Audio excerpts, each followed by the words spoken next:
Good morning दोस्तों, नमस्कार। कैसे हैं आप लोग? आशा करते हैं आप सभी लोग अपने घर में स्वस्थ होंगे और मस्त होंगे। आज का हमारा टॉपिक है 40 के बाद में स्वस्थ कैसे रहें। तो सबसे पहले हम उठते हैं और भगवान को प्रणाम करते हैं।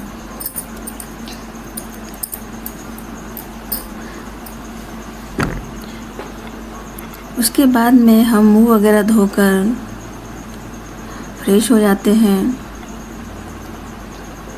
सुबह जल्दी उठने के अपने अलग ही फ़ायदे रहते हैं, इससे अपने लिए भी समय मिल जाता है। उसके बाद में हम करते हैं अपने लिए पानी गरम करके गरम पानी हमेशा बैठ कर ही पीना चाहिए।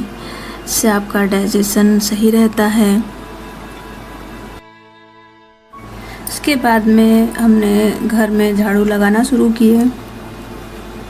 वैसे तो हमारा जो घर है 3 ही रूम का है, ज़्यादा बड़ा घर नहीं है हमारा, लेकिन जो घर के सामने में आंगन है, आंगन बहुत बड़ा दिया हुआ है। तो अंदर से साफ़ करते हुए हम बाहर को निकल गए। बाहर में जाकर हमें अभी झाड़ू लगाना, सामने के रूम का हमने अभी तक के लाइट भी नहीं शुरू किए। अब जाकर पहले लाइट शुरू करते हैं। उसके बाद में आंगन में झाड़ू लगाने के लिए बाहर जाएंगे।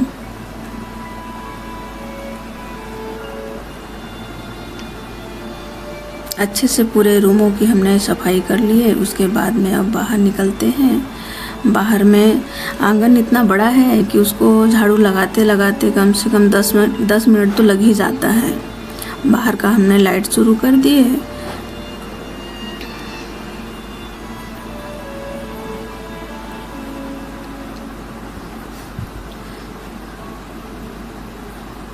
उसके बाद में अभी आंगन में झाड़ू लगा लेते हैं।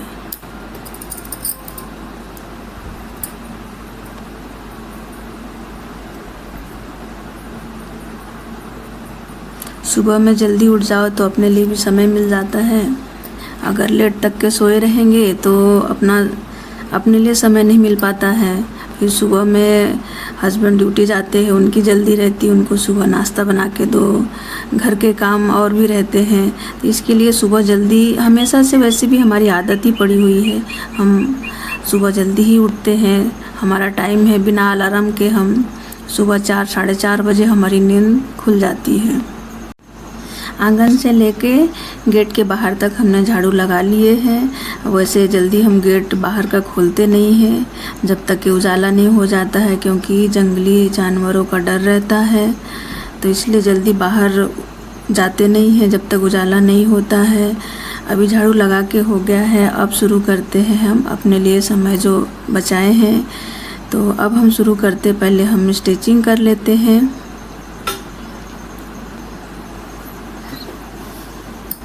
स्टिचिंग वगैरह करेंगे। उसके बाद में शुरू करेंगे हम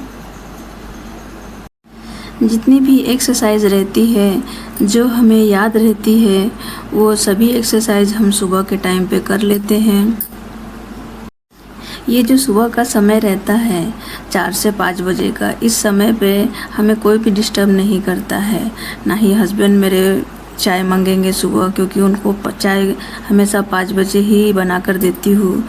तो इसके लिए जितना हो सकता है 1 घंटे में जो भी अपने थोड़े बहुत घर के काम, जितनी एक्सरसाइज रहती है वो सब कर लेते हैं।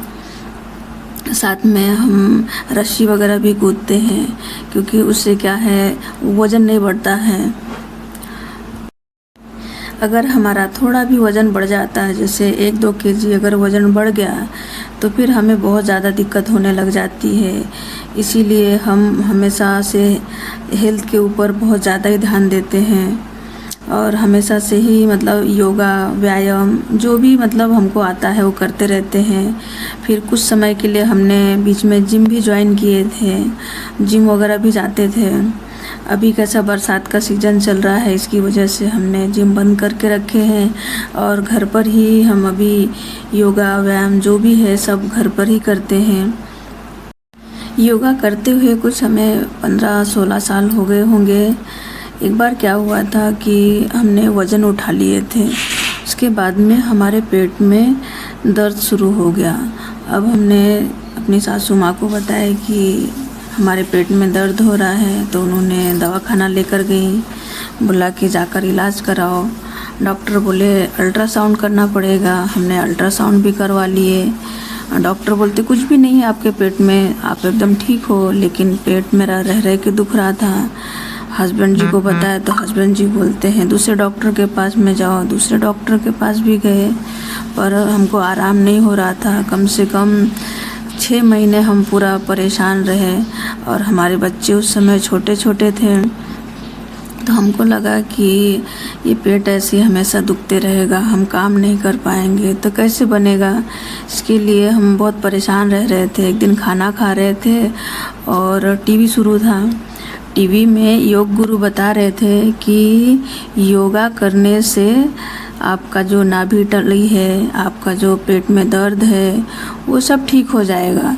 मैं बोली कि ये क्या बता रहे हैं। उस समय योगा के बारे में कोई हमको जानकारी नहीं थी। हमने टीवी में देखा और देख के दूसरे दिन से हमने करना शुरू किए, क्योंकि इलाज करा के तो हम परेशान हो गए थे। तो हमने सोचा ये भी करके देख लेते हैं।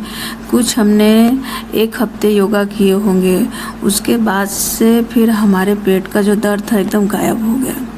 हमको ऐसा लगा कि क्या चीज़ है ये, मतलब एकदम से पेट दर्द ठीक हो गया। अब उस समय योगा का उतना नॉलेज नहीं था, जैसा जैसा योग गुरु बताते जा रहे थे वैसा वैसा हम कर रहे थे। और उसके बाद से फिर हमको ना इतना अच्छा लगने लग गया कि हमने फिर योगा को कभी छोड़े ही नहीं। हमेशा से योगा करते, सुबह उठते हैं और योगा करते हैं। तो हमारे को वैसे भी हम हमेशा से स्वस्थ हैं कि योगा कर रहे हैं। इसकी वजह से लोग हमको पूछते भी हैं क्या खाते हो आप, तो योगा से ही सब कुछ ठीक होगा। 40 पार करते ही गृहिणियों ने अपने ऊपर ध्यान देना चाहिए, क्योंकि योगा व्यायाम अगर करते रहेंगे तो हमारा शरीर स्वस्थ रहेगा। शरीर स्वस्थ रहेगा तो हम अपनों की देखभाल कर पाएंगे। अगर हम ही स्वस्थ नहीं रहेंगे तो हम अपनों की देखभाल कैसे करेंगे। इसीलिए योगा करना चाहिए। आप लोग भी कीजिए, स्वस्थ रहिए, मस्त रहिए। योगा करने के बाद में उठे और नहा धोकर हमने भगवान की पूजा वगैरह करी। उसके बाद में हस्बैंड जी के लिए हमने चाय बना के दिए। बेटी उठी, उनको जिम जाना था। उन्होंने कहा कि मम्मी हम नाश्ता बना दें क्या? तो मैं बोली बना दो। तो बेटी ने हमारी नाश्ता बनाई। हमको बेटी के हाथ का पास्ता बहुत पसंद है। हमने हस्बैंड के लिए ओट्स बना दिए और बेटी ने हमारी पास्ते की तैयारी शुरू कर दी। बेटी ने हमारी सुबह का नाश्ता बनाकर थोड़ा सा हमारा काम हल्का कर दिए। वो इधर किचन में नाश्ता बना रही थी और हमने जाकर नहाकर अपने कपड़े वगैरह जो भी थे घर के सभी कपड़े वगैरह धो डाले। धोने के बाद में उनको बाहर सुखाने के लिए डालना था। बेटी ने हमारी नाश्ता तैयार कर दी हैं और आज के हमारे सुबह के काम भी हो गए। तो ये है आज का हमारा छोटा सा ब्लॉग। आप लोगों को कैसा लगा तो हमें कमेंट्स करके ज़रूर बताइएगा। लाइक कीजिएगा, शेयर कीजिएगा और सब्सक्राइब कीजिएगा।